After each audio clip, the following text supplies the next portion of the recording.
Welcome out to the Unscheduled podcast. This is your host Javi, and I'm joined along today with my co-host. Hey, it's me, Zach. All right, welcome Zach. Another beautiful day to record podcast. How are you feeling today, man? I'm doing pretty good.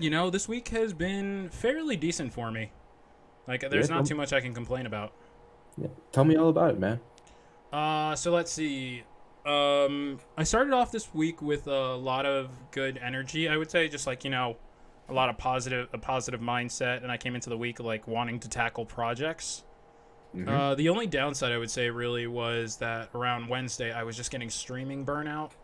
So Yeah, yeah, for my viewers who saw, I had essentially just decided not to. I just decided not to stream like the last 2 days of the week, and I said that in the schedule because I was like I was feeling it over the weekend, and then by Wednesday it just totally confirmed it for me. yeah, we all feel that, and also it's just good time to take off for some of those things. Like for Yeah, me, for example, like there are times where I just get sick of looking at like sliders and stuff like that and like Premiere and stuff like that. yeah, I totally feel you, man. yeah. It can get pretty tough. Yeah, Oh, it's funny. totally. Yeah. Um, as for myself, I would say this week has been pretty good. I made I took one more sort of step in the path towards adulthood, and I actually filed as a independent this year on my tax returns. So. Oh wow, dude. Yeah, seriously, the independence the right word to go for there. Yeah, absolutely. So, I'm one step closer to being an actual adult. Now, if I could just actually go ahead and find where those people are buying those houses for $100,000, like that, Oh man, man. you and me both. But yeah, no, obviously, I mean, but I'd say for both of us, it's been a pretty decent week. Not bad Yeah, at yeah, all. no, definitely. Like, I would definitely put on record this has been one of my best weeks ever. Again, I wish I hadn't burned out on streaming, but besides that, it's been pretty great. I have a project I'm working on that I'm really excited for, but I don't want to announce it yet because it's still in the works. Yep, makes But sense. yeah, I definitely have it, and I'm putting a lot of effort towards it. All right, sounds good. We'll be Yeah, looking forward to that. Speaking of streaming, uh, usually when you stream, you're playing some sort of game or you're doing yeah. some sort of reaction to a game that's going to come out. And something I actually wanted to touch upon on this podcast is Sure. a actual article that came out recently, is the Oh, fact that on PS5, um, the company 2K will make their basketball game NBA 2K21. Apparently, it will cost $70. And as you know, that is NBA 2K21 is a AAA game, and AAA games typically have that sort of price tag of $60, at least in the current yeah, generation. yeah. Okay, yeah. So I heard about this. I was looking at an IGN article. So it looks like it might be the new trend Yeah. that all games for the next generation of consoles, with the exception, I would say, probably to Nintendo, Mm-hmm. is that they're going to be $70 games. Yeah. Which, in my head, it makes sense. Mm-hmm. It makes sense right now because Yeah. the whole world is still kind of shut down with all of Corona, and Mm-hmm. then it's like the companies have to recuperate their losses in some way, shape, or form. And then there's also supposedly like these games are just better with the higher end consoles and graphics. Yeah. So if it's a physical game at $70, it makes sense to me. If it's digital, I feel like it should be 60. Yeah. Yeah. I was looking at more from the sort of developmental and sort of, actual game making process sort of standpoint because Yeah. like there's been that kind of dialogue in the past few years, especially with the PS4 and Xbox One, is, people are like talking about, uh, for the majority of the games that you get for $60, you feel that there's a lot of work that's actually put into it, and you feel like you probably do get more out of a value, I feel like, Yeah, especially for, totally, totally. Most 90% of games, 90% of I would say hyped up games, yeah, you get your for lack of a better term, you get the bang for the buck. exactly. Especially for games that have that AAA price tag, you generally get a sense of satisfaction regardless. Yeah. But you know, with that being said, it kind of was, you know, um, it was interesting to see people sort of like questioning, how sustainable this actually is, for these games that have so much, without even talking about the actual development process of like stories and actual like world building and the gameplay, just the graphical quality of all these AAA games that have been coming out is astounding. It's getting better and better each generation and each year. So to me personally, it does make sense for these games to be getting expensive because it's becoming harder and probably more expensive to make better games. Yeah, So, yeah, definitely. Especially with how much you have to see. So let's dumb it down just a little bit. mhm, Look how much it costs just to build a decent PC. yep, Now think of that for like an entire team of developers. On top of that, labor and like all the software you have to pay for, and like rights and other stuff. That's so there is so much that just goes into a game that people don't seem to understand. And absolutely. so, like, again, it makes sense to me that they're $70 games. Honestly, I'm a little surprised we hadn't hit this point sooner. Hmm. My only thing is, I think that physical should be 70, digital should be 60. I'm kind Because of curious. No, go ahead. Actually, go ahead. only on the sole fact, and I don't know how many people know this, a lot of digital games now are licensed out. They're not. You do not own the game you buy. Yeah, Like, that's and very it interesting. says this too. Like the tiny text you get when buying a game that like almost no one reads, it tells you that you are getting the game licensed to you. So tomorrow, if the developers want to take the game away from you, they legally can do that. Yeah, that's so interesting to me. Actually, is that's actually a very good point. So, like, with the physical copy, you're essentially paying $10 extra for the right to basically own the game in a way. Like, that's kind Yep. of like, in a way, that's kind of at least from the way you're framing it. That's how I kind of understand the logic of Yeah. how Yeah. I find it. Because, like, the thing is, if you spend $60 on a game, I would feel like you kind of own that game. Like you're Yeah. not Yeah. paying, you're not, it's not like PlayStation Now where you're paying a subscription to stream these games Right. digitally. Right. You're like when you pay for a game on, let's say, the PlayStation Network store, you're actually paying $60 to download a game and for it to occupy space on your system or on a cloud system or in like a cloud, so for me personally, I can understand the logic behind what you're saying is like what you're proposing, but from a logistical standpoint, as a consumer, I feel like if I'm paying $60 for a digital game, that should be my game. And Yeah. I'm not saying that you're wrong and saying you're right that it is licensing, but Yeah. that kind of taps into like a sort of another conversation of like, Oh yeah, do no. we really? This has been a debate in the community for Yeah, a while, and again, yeah. it's not as widespread because not I to what I've seen, and I can't speak for everyone. People aren't as aware of the conditions they're under when buying a digital game. That's also another reason why I don't really do PC gaming that much, Mhm. because a good portion of the Steam library is licensed games, not actual like you own the game. I personally don't own that many Steam games because my laptop doesn't run them that well, but we're not going to talk about that. Yeah, that's a different conversation for another day. Yeah, sad boy hours, not really, but yeah. Yeah, so it's like for me, so again, I don't really mind that much on like the physical copy being a little bit more. It Hmm. it in the grand scheme of things, it makes sense. On a personal micro scale, it's a little bit more frustrating, and I get that. Absolutely. And also, there's the idea of how sustainable is it for, people to buy games for $70, you know? Yeah. That like look at how, sort of, you know, like bewildered people get when you have to pay for like $3 of like shipping or something Yeah. like that. Yeah. Paying $10 extra for a game, that is probably gonna be a huge turnoff for a lot of people, especially for people that only, let's say, like, buy, like, 1 game for a system or, like, they buy, like, a game, Um you know? I feel like yes and no. So here's my thought on that. Like I agree, a lot of people are not going to be happy that the games are extra. But like people games weren't always $60 either.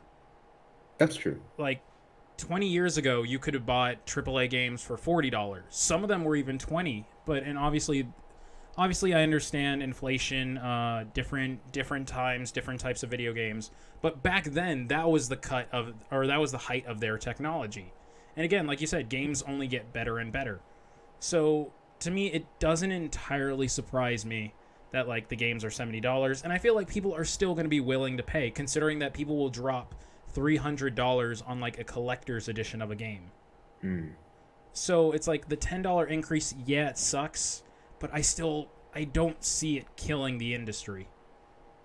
I wouldn't necessarily call it an industry killer. I'm more talking about the casual gamer that picks up the Yeah, game and see that, oh, $60? Yeah, that's worth it. yeah. I But mean, but but like you brought up the point of like a $300 collector's edition, but that's really more for people that like are very invested in that series or are interested in the content that's coming along with that collector's edition. yeah, that's I wouldn't fair. That's fair. I wouldn't really say that applies to the casual person who looks at a $60 game and they're like, "Oh yeah, I'd be willing to try this out." You Yeah, know, that yeah. yeah, no, and I get that. I mean, it may just stop some people from playing games, and that's a valid point right there.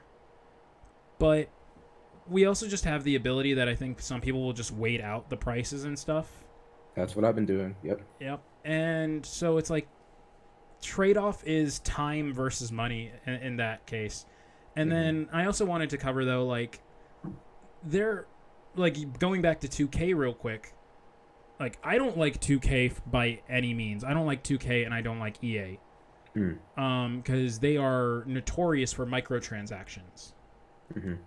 And but the thing is, you see people buy these $60 games and then spend even more in microtransactions.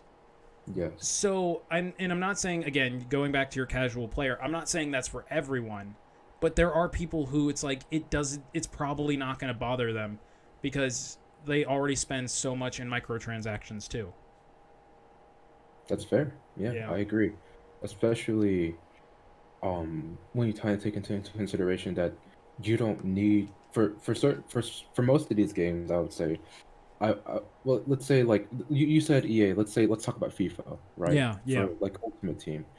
You don't necessarily need microtransactions to play the game, but it does sort of add to that fuel of like being able to keep up and being engaged with the community in a way. Yeah. Because if you're not spending on microtransactions, you're kind of falling behind in a way. That's kind of a Right. good way, that's a good way of feeling ostracized. Yeah. And And yeah. no, I was just going to say, and on top of that, like, think about it. These games get essentially what I call an update every year.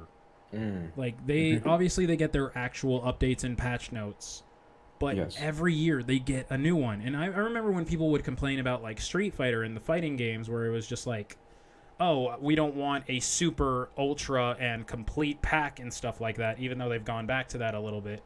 Hmm. But like FIFA and all these other sports franchises essentially do that, where Hmm. it's the same game. It's just literally every year it has some slight changes and stuff. And again, I'm not saying like I'm Hmm. not saying that they don't have some great changes and stuff, but if you really think about it, it's just one mass update every year.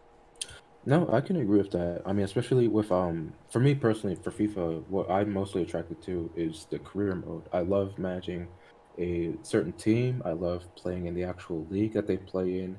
Let's say like you're playing with a European team, you go to the Champions League and you win the Champions League and stuff like that. For me, the main appeal of FIFA is actually like reliving and kind of engaging in this like sort of process of like actually like being a part of the team and being the manager and stuff like that. And so for me personally, um, the reason why I brought that up is because, like you said, that most of these games are usually just getting updates. And personally for me, I wouldn't mind if it were just updates.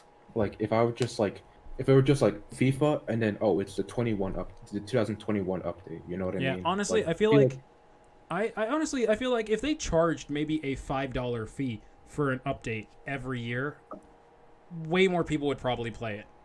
millions of people play FIFA, like buy a new FIFA every year. So that's kind of a double-edged sword, right? Because like millions of people buy FIFA like every year, even though they know it's not going to be that much different. You know what I mean? Like they're mostly buying it to play with the updated teams. So yes, there is definitely a market for people who would want to just like, you know, like you said, maybe pay like $5 like for an update every year.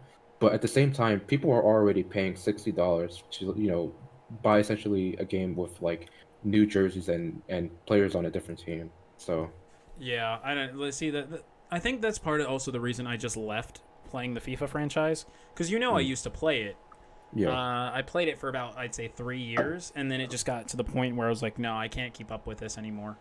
Yeah. And it's like it's not just FIFA; it's a lot of EA properties Hmm. to where I'm just like, I don't know if I want to do this or keep up with this game anymore. So I mean, it like the $70 games. Going back to that though, it's an interesting thought. I'm just thinking the industry is just gonna have to adapt once again. So I don't see the $70 games being super super detrimental. Now, however, if it's not going to be all games are going to be $70, then it's going to be a different story altogether. Yeah, that is kind of interesting. It would kind of lead to like a sort of like discourse about like what game is worth $70 as opposed to like $60. You know what I mean? Like for me personally, like what would a game have to do for it to to justify that $70 like price tag, you know? Like you were talking about like the discussion of digital versus physical copies, but if that applies to just physical copies overall, what would a game have to do to be worth $70?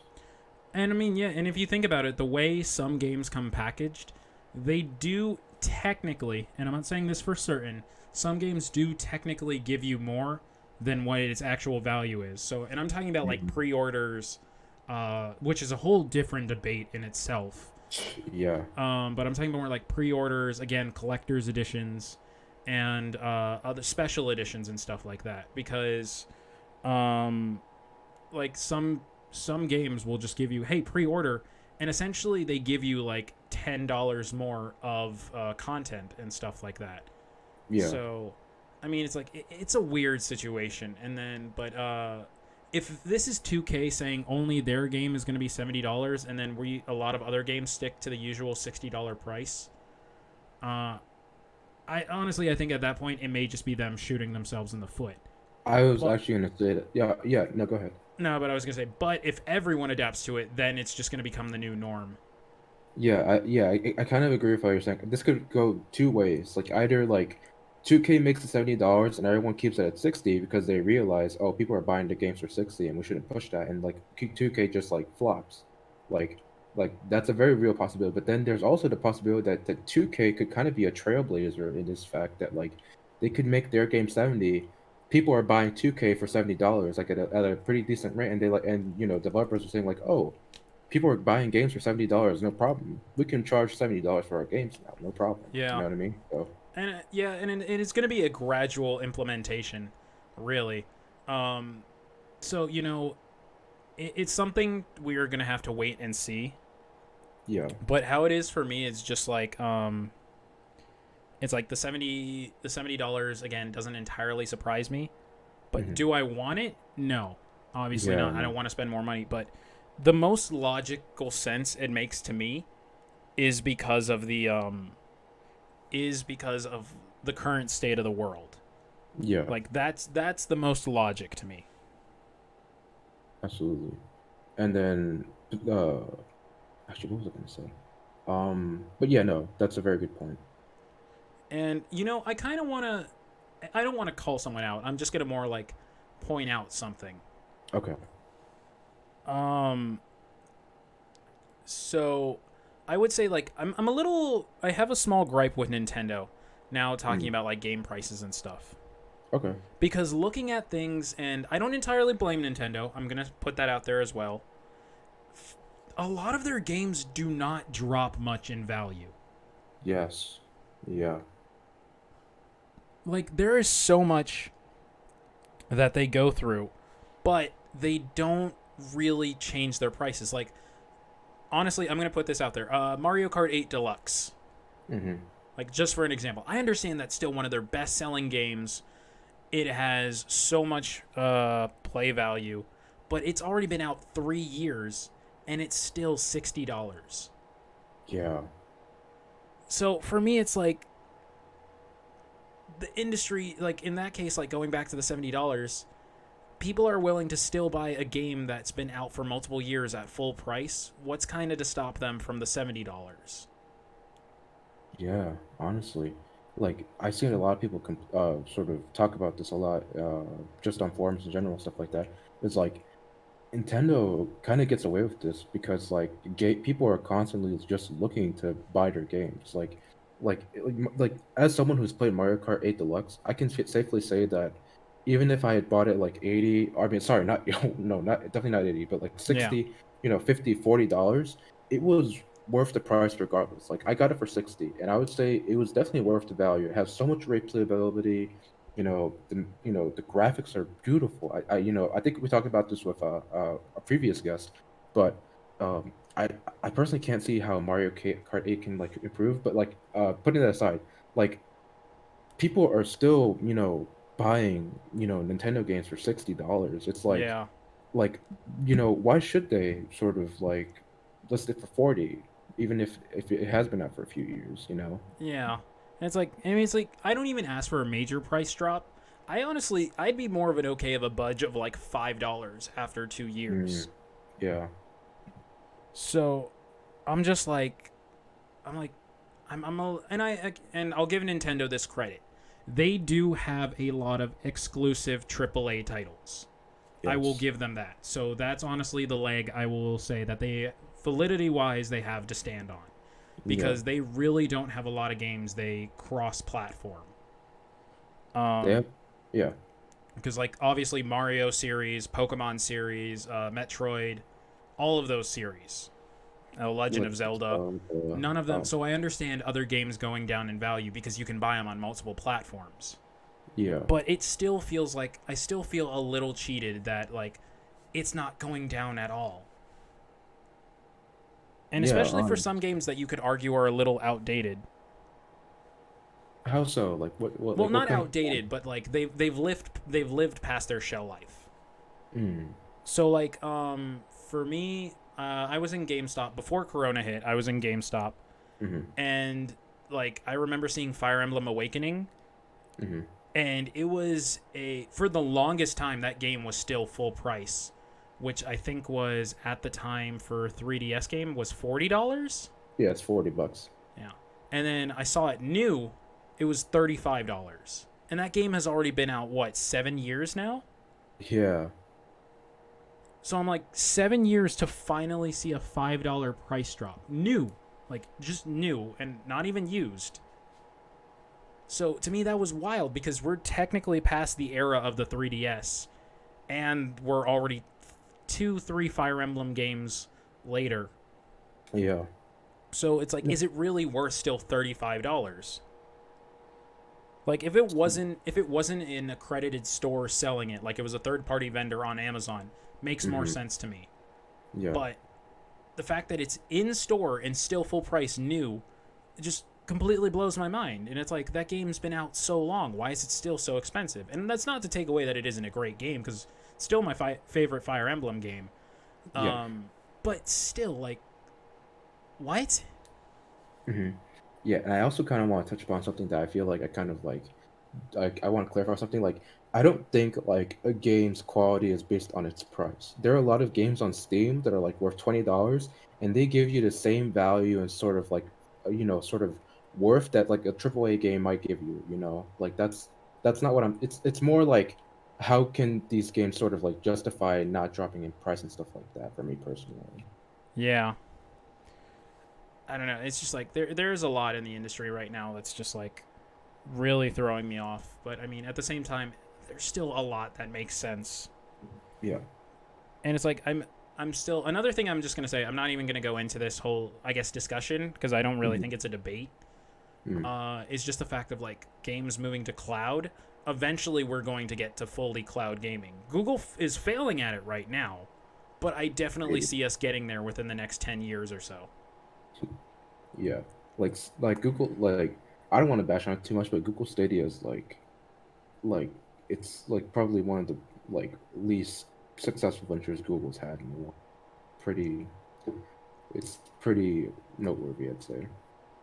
Yeah, but yeah, I don't know. The industry is gonna adapt. It's gonna change, but I don't know. I'm gonna be on the. I'm gonna set mine right now, and maybe my thoughts may change later. But I'm gonna set right now that the industry is going to adapt to all these changes, and people are just gonna adapt to it. It's not gonna be. I don't think as groundbreaking, or for lack of a better term, life changing, Mm. as people are kind of pointing it out to be.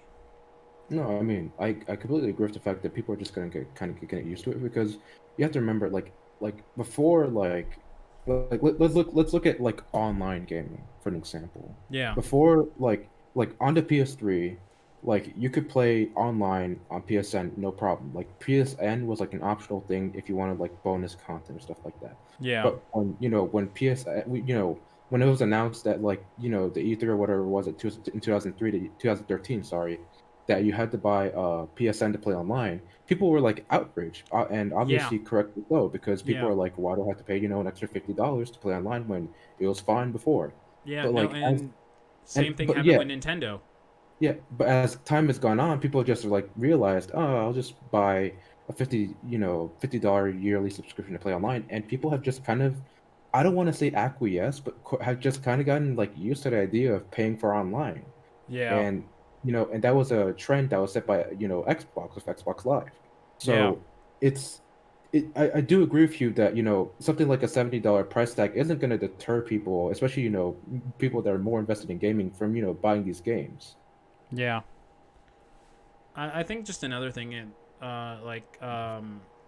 shoot, I had this thought and now I'm just suddenly losing it.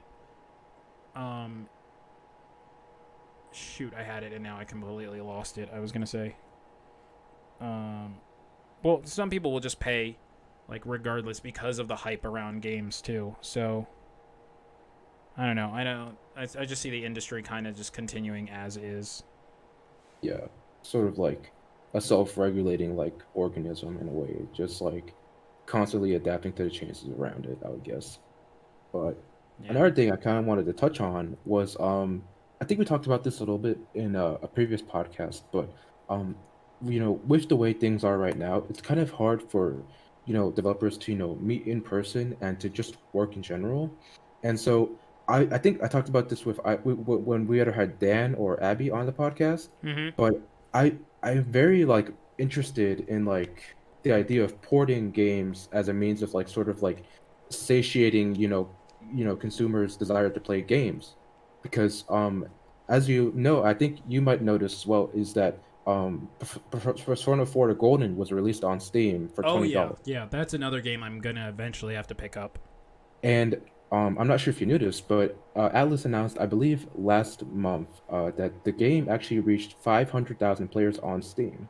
Yeah. Wow. So That okay.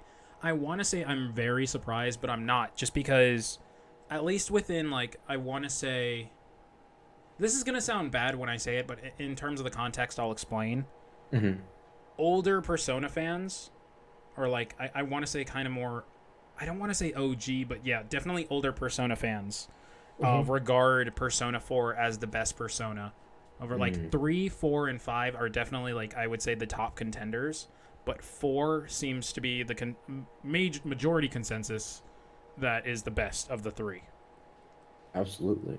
No, yeah, I mean, like, Persona 3, 4, and 5, just for the people that are watching and they don't know, that's kind of considered what a lot of fans call Neo Persona, because those are the games that came out on the PS2 onward, and they're kind of considered like where Persona kind of really took off, not just commercially, but critically, and in terms of like the actual like style of the game, Yeah, yeah, social links, dungeons. Well, there were dungeons in the previous ones, but like these stylized dungeons that are kind of like tie in with the theme of the game and stuff like yeah. that. And I And would definitely yeah. say I would definitely say there's kind of a divide in like the new casual Persona fans and like the Persona fans who have been there since it was actually part of the Shin Megami Tensei series, and then they realize that Persona is a spin-off series. Yeah, there's that kind of like debate within the Shin Megami Tensei community of like sort of like Persona kind of like ostracizing Shin Megami Tensei because of the fact that Atlas is sort of like taken, Persona as a series and made it their golden goose in a way. Yeah, Um, but kind of we can touch on that later. But the thing I wanted to talk about with Persona 4 Golden is that with the 500,000 player benchmark, and I'm assuming there are still people that are still buying it on yeah, Steam. yeah, That was just last month. yeah. I'm assuming that was like release day slash weekend. That was more like the month of, but Oh, okay, regardless, okay. yeah. But regardless, the reason why that struck me as so like important is because it shows the value of ports to a company like Atlas, who have a wealth of games on older systems that haven't really been updated or really been reintroduced to new audiences. So I think with the popularity of a game like Persona 4 to Golden and the newfound success it's found. I think that there's a real market for people to buy new games. I mean, not new games, but buy games that are like on newer platforms and sort of give new life to those, sort Yeah, of franchises. yeah, and I mean, it's like I see what you're saying, and I get it 100%. I think it's just at the end of the day, development companies are still companies. Yes. So and you could argue this for Nintendo and all of them. I'll explain why I give Nintendo a little bit more of a pass, but Hmm. they earn a lot of money in just making remakes and remasters and just bringing it to like a newer consoles because Hmm. people will buy it regardless because of the starve nostalgia factor. Yeah. So I so as much as I would love ports, I don't really see it happening too much. But Hmm. and this is where I give Nintendo some slack. They have consistently ported quite a few of their games to newer platforms. And Oh then you yeah. have like with Nintendo Online, you have the NES Classic and the SNES stuff where they literally brought back some of their older popular games and brought them to the new consoles essentially for free so long as you paid for Nintendo Online. Yeah, and also some more obscure games, I guess you could say, because they weren't just bringing back, Metroid and Super Mario Bros. They Yeah. brought back stuff like, like sort of some beat 'em ups and stuff like that that I feel like a lot of people weren't really that familiar with before having the Nintendo Online subscription. There So are that's kind definitely of some 80s kids who like recognize all these games and then there's just us who have no idea what's going on. no, yeah, like at least for me personally, like most people my like our age don't know what half the games on Nintendo Line or like on SNES are. Like Yeah. that's just a fact. Like that's I'd say that's true for most of us. Yeah. So I mean it's like I would love more ports. Honestly, I would be okay with just ports. But I Mhm. mean, it's like there's money to be made in just doing like remakes, remasters, stuff like that. Yeah, see So here, yeah, so I like don't here, see that changing anytime soon. yeah, but here's the thing. I feel like logically speaking, like I don't know what the process like do you know what the process is for like making ports as opposed to like because I'm not sure that's a process that a lot of people are aware of. Yeah. Yeah, because like I feel like logistically speaking, porting a game would be more profitable than remastering a game. Because when you're porting a game, you're basically putting an old game on a newer system, whereas when you're remastering, you're taking old assets, but you're still like making new like sorts of like ideas and working with them. I mean, So I mean, I don't know. I feel like that would have to come down to the player then, Yeah. because why not? Why? How do I put this? Um, why pay? And maybe they won't put it full price, but why pay? Like let's say they port a game and they make it Mm, half price. Like let's mm, say of what it used to sell for. So let's say it sold for $40 back in the day, and so they poured it over for $20. Why pay $20 for a game to be on your newer console, but it has no like graphics update? And again, I'm not saying that that's a bad thing. mm, It's just that mm. that's probably what some gamers would argue. Well, for one thing, like you were saying, is that these companies have money to make, and they also have to use that time. Most of these Yeah. companies are not going to spend a lot of time on a game that didn't sell well or they feel like doesn't need the improvements in general. Yeah. I feel like the main benefit of porting is the fact that you're making it more accessible on the console that people have. Yeah. People have PS4s and Xbox Ones and Nintendo Switches. A lot of people might have sold or are not interested in playing a game on an outdated or older console, especially for games that are only available on those consoles. Yeah. So, for example, let's take the example of Atlas per se. Okay. There are a lot of games that are exclusives to the PS2 or PS1 that a lot of people within the community for Shin Megami Tensei, let's say, would love to play on, let's say, like a Switch or a PS4. Yeah. So, I feel like it's not the fact that that there's no value in it because they're not getting remastered. It's that they want to play the game for what it is on the system that they already have. Yeah. And I mean, I'll give you that. However, there's probably also something that we can't see behind the scenes as Yeah, gamers. yeah, exactly. That Yeah, like if we try to like we may want some games to be here, but it's just we will not we can't see like legal contracts and other stuff of, or maybe just like maybe the original creators just have no more interest in like working on those games or anything, or even yeah. bringing it over. So it's like that's something we can't see. Yeah, exactly. And also like I don't want to like sound like I'm saying like it's easy as like, oh, just port the game to new system. Of course not. It's not like you can just put like the game files on like an USB and like put it, oh, say, hey, this can be on the Switch. No, of course not. There's obviously like probably a process you have to go through to make sure that the game actually runs well on a system that it wasn't made for. Yeah, But yeah, no, I just feel like the reason why that's kind of the but that's kind of the sort of thing I want to talk about with the Golden is that it does show that people are interested in playing these games. It's not like these games are gone and dead. It's just that they're not really available for people, and that's also part of the reason why it was such a big thing is because Persona 4 the Golden was only on the Vita, and yeah. I think it's pretty Which safe to which say was kind not of a many people. mistake in my opinion. Yeah, it should have been at least on a PS3, but that's a whole other Yeah. thing. That, But again, yeah, that's a whole other episode and discussion we could have. absolutely. Like I understand why Sony did it. I don't say it was the right move though. Yeah, But again, like that's a whole nother episode right there. yeah. So yeah, it's there. There's a lot to be said, and that's not to give, not to say that, that's not to say that the current companies aren't porting things. It's No, just that yeah. I don't know. I guess it's a more of a matter of is it profitable, and who's really asking for it. Because some games are just super niche Hmm. that they have there. It takes more for them to port it than it would for them to actually like uh to sell it, and or it takes more. It would Right. cost more to port than the profits they get selling it. Exactly, yeah. That's not what I want, I don't want, especially the people. I'm more interested in like the people that are actually working on the games to like work on a game or like work on porting a game and Yeah, for that work to not be rewarded with an actual like fair sort of, reception with, from the people that supposedly were going to buy the game. yeah.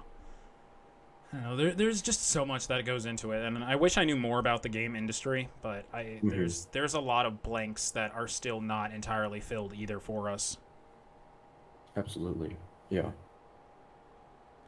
So, so honestly, I did have a topic though I wanted to jump ship on. Yeah. So Um, so I was having a discussion with someone last night about some other things. I'm not gonna go into really details of what the discussion was, but Hmm. it made me started. It made me start to think about other stuff, and I want to ask you personally, what do you think your tolerance is on like a scale of 1 to 10, 1 being absolutely not, and 10 being hell yes, let's go, I'm all for it. What do you think your scale or your tolerance is for a game that's, in for lack of a better term, super dark? Hmm. Well, I feel like there's a lot of facets to like what make like what that would affect. But for me personally, when I think of a dark game, I think of a game that kind of incorporates like sort of horror elements and sort of these darker, like maybe like gore and stuff like Yeah, that. So for me personally, I'm very public. I'm on the record about this. I'm not that good with horror games, especially if it's like a gory one or like say like a social psychological horror or something like that. yeah, But for darker games in general, like I would say maybe like a 4 because like games like Persona 5, even though you don't really think about it, they are darker games. Like they do yeah, touch on those themes and they also have those like sort of aesthetics as well. So I yeah. would say maybe like 4. Like A for me, four. like if I had to say like Persona 5, like Persona and Shin Megami Tensei is as far as I'm gonna go. Um, so for me, I would definitely say like if I were to grade myself Hmm. over the years, just off the content I consume, I would rate myself around a 7.5 or 8. Okay. And I wouldn't I wouldn't say that I wouldn't say that it was just um like I want to say it's based off like all the content I've consumed. So as a kid, I used to watch a lot of horror movies, Mm, and during that time, it didn't really mess me up because I didn't realize entirely what was happening, I would say. And yeah. then there are just some violent movies I would also watch. Like my very first movie was Gladiator. So Wow. yeah. Wow. That's interesting. Um. Actually, can you before you move on, can I actually say something? Sure. I Sure. just want Sure. to share, I just want to share this story. Okay. So, um, when I was a kid, my parents like always took me to like the movies, but they took me to the movies to watch movies that they wanted to watch. So, and my parents being like they're pretty big on movies. So, one of the movies that they wanted to watch was Rambo. And if you know what Rambo is, you know Yeah. that um, Robert Downey Jr. is just killing people like nonstop. Like you see like torsos cut in half and stuff like that, like explosions and stuff like that. Yeah. And when I was a kid, that stuff just was not for me. I like when I looked at that, I just immediately like averted my eyes because like I was like, what Yeah. am I Yeah. seeing? You know, Yeah.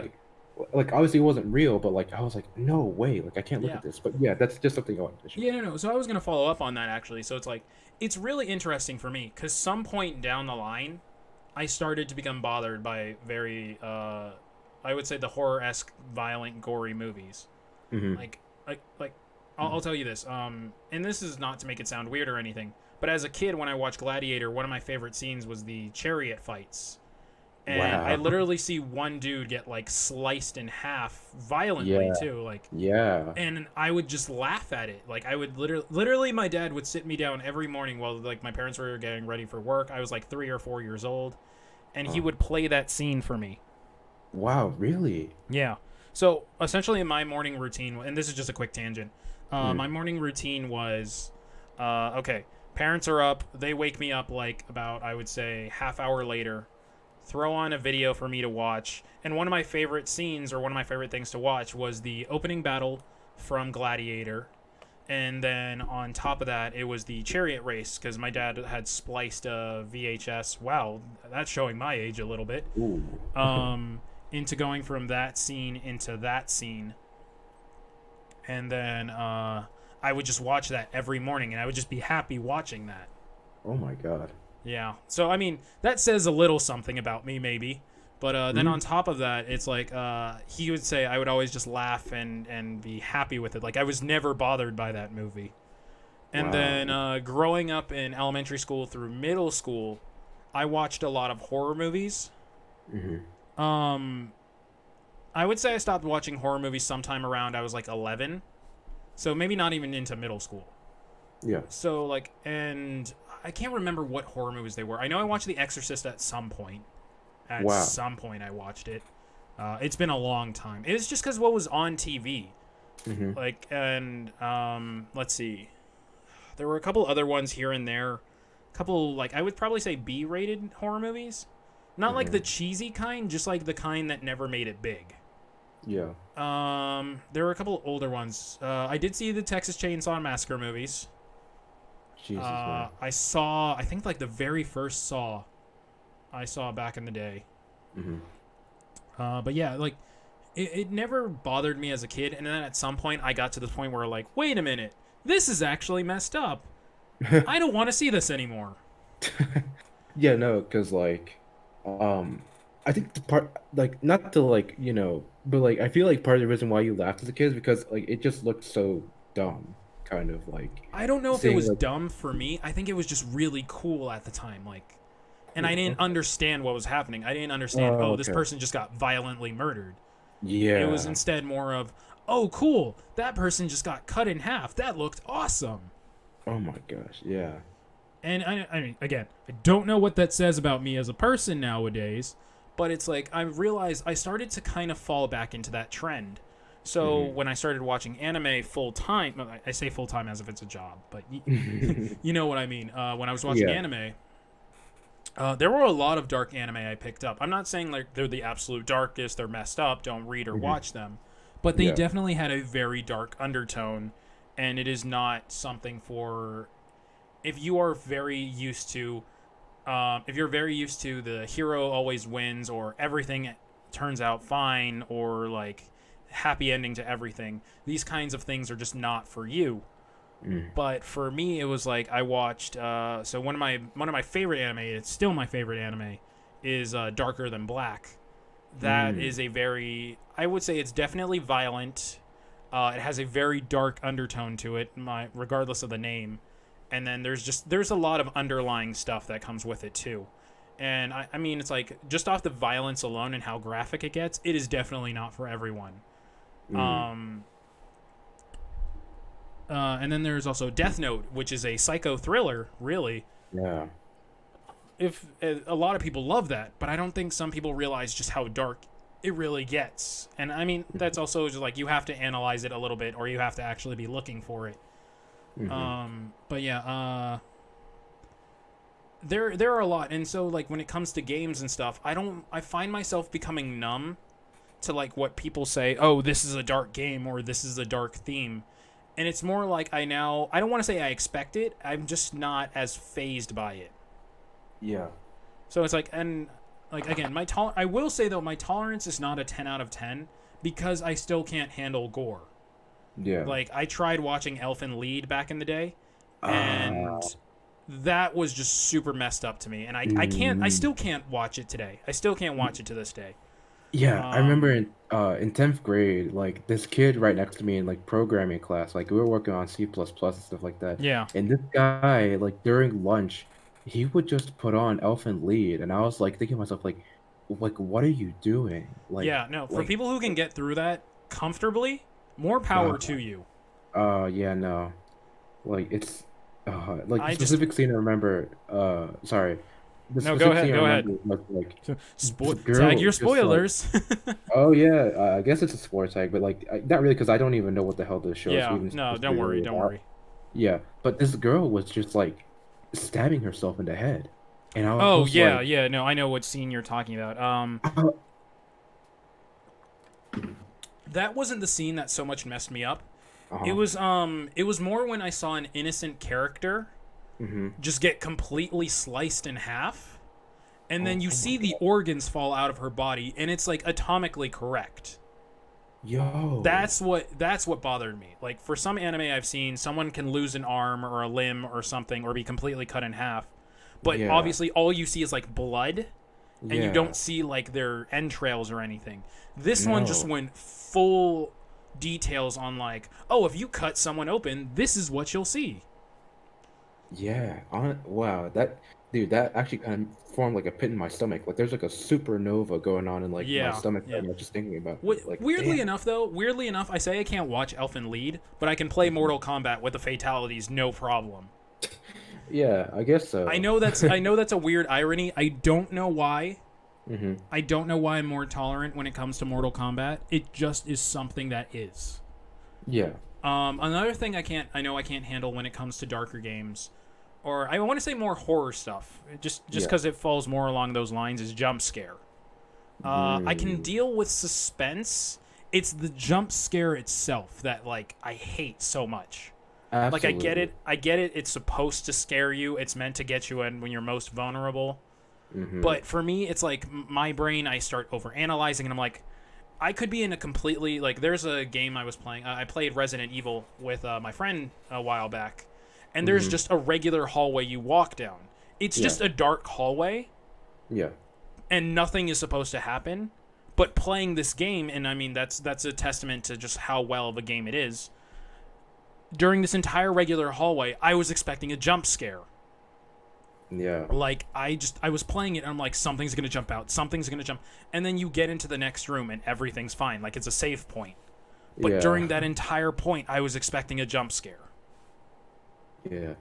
I and mean, so I don't know. In a weird way, I was just like, really, really. So I mean, and then there's also things to be said about like psychological horror or things that are messed up. mhm. Yeah. Um, like one of my favorite anime, again going back to anime real quick, is definitely this is not for everyone, I will say.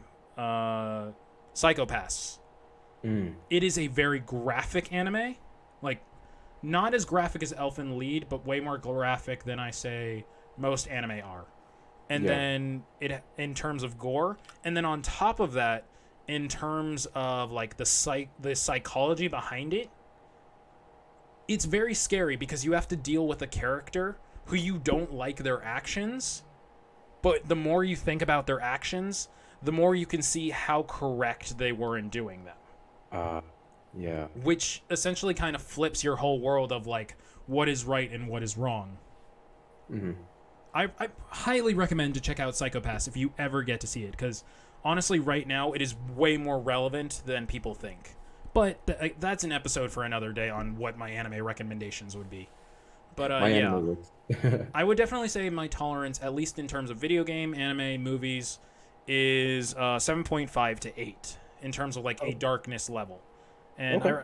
I remember I also brought this up because I remember my friend brought up a good point. Back when Doki Doki Literature Club came out, I had not played it, and so this is on me. I 100% own up to this. I remember some of our friends telling us, "Don't play this if you have anxiety or depression. Hmm. It's really messed up." And so Yeah. that's what I told to my other friends who were like in a different friend group and everything. And then they Yeah. said, "Oh no, I've played it. It's not that messed up." So then I went and Hmm. played Doki Doki Literature Club, and I was like, "Oh, it's messed up, but it's not anything I haven't seen before." Which It's like, take that sentence as you will. yeah. No, I mean personally, like I just told you, I could never play a Doki Doki Literature Club. Like I Yeah. just know that. Like I just could not. Like Elfen Lied, Doki Doki Literature Club, like that kind of stuff is just that's not what I'm looking. I think that's kind of like the Yeah. thing, like right? It's like that's not what I'm looking for in a game. You know what Yeah. I mean? Yeah. Like I'm looking like yes, I am interested in like a story and exploring like concepts that I'm not like necessarily that familiar with, Yeah. Yeah. but I'm definitely not interested in learning about how a person's organs fall out when you get No, something like no. I that. mean, You know and what I mean? I say that almost in an ironic way. I still want to play Resident Evil 2, Oh especially because of wow. how I want to say quote unquote realistic it looks. Mm-hmm. So for me, like I definitely know I'm gonna get to that game eventually. Whenever I buy it and then get through my backlog of games, again, whole different episode of a podcast right there. Like we're just today is like, hey, let's talk about these topics and then other ideas for episodes we can have. My backlog could be a series. Like I could talk about each game individually, and it would be like a Netflix special, God, basically. I love that. But yeah, I would definitely say I'm definitely also going to put this out there because I realize I didn't say this at the beginning. Taste is Hmm. subjective, and like so is like darkness level is subjective. So Yeah. like what one person may find super dark, another person may not. But you know, it's like that's the best way I can scale things right now. Because like you can even, I mean, there's an argument to be said that Pokemon has a lot of dark stuff too. No, honestly, yeah, especially like Gen 1. Like when like just think about like Mewtwo, right? Like Mewtwo is basically like he's like born from like the cells of Mew. So it's like Yeah. and he was like continuously like experimented on and sort of like created just to be oh and yeah, also like Type Null, kind of like the same idea, right? Like Yeah, basically but I like mean, created to not be even that. If you go back and read some Pokemon entries, or even now, like there is a lot to be like said there, and like how some of the stuff is messed up. yeah. But Also, it's funny that you mentioned Pokemon because like just so you guys have an just so the listeners and watchers have an idea of how much of like how little tolerance I have for like horror and stuff like that. yeah, I tense up watching the Pokemon Haunted House episodes. That should give you an idea of of like of Javi, you like are too pure for this world. like like I'm not scared by the Pokemon so much. It's the Yeah, atmosphere, and no, no, I no, I remember get that, and that's when you know you've done a good job. If atmosphere is definitely sinks into you. yeah, I can't remember if it was the if it was in Kanto or Johto, but I specifically remember there was this one like I don't think it was a haunted house. I think they were like in a Japanese type village, so it probably was Johto probably then. So. they were in like a Japanese type village, and it was like I think um they they went into like this like they went into this house, Yeah. and they realized all of a sudden that they were like they were like dolls. They like became like the size of dolls, Yeah. and like when the roof opened, it was like a girl with like her eyes like dark Yeah. out. Okay. I know which one. I know exactly what you're talking about. I know. Yeah. That is a Yeah, really old episode, but yeah, I know yeah. exactly what you're talking about. And Uh, I remember that episode will like live with me like my entire life. Like I just know that for a fact. I don't know, like it's so good, and it's like, and again, remember, this is supposed to be a kids show at the end of the day, Yeah. kid show and franchise, but it still has that dark stuff to it. So Hmm. obviously, the entire series and games are not dark by any means, but it's definitely something to be considered. Yeah. But yeah, with that, I think that's a good place to wrap up for today. Sounds good. Yeah, thank you guys so much for listening in today. Uh, really appreciate that you guys support the episode and all. We have a couple things in the works that we're gonna see how they go, Yeah. but we're not gonna announce anything yet. Just be in mind that we're working on a couple things here and there. But yeah, thank you guys so much for tuning in today. And our next episode will be who knows when, because it's unscheduled. So yeah, thank you guys so much, and we will catch you guys next episode. Have a good one. See ya. Bye.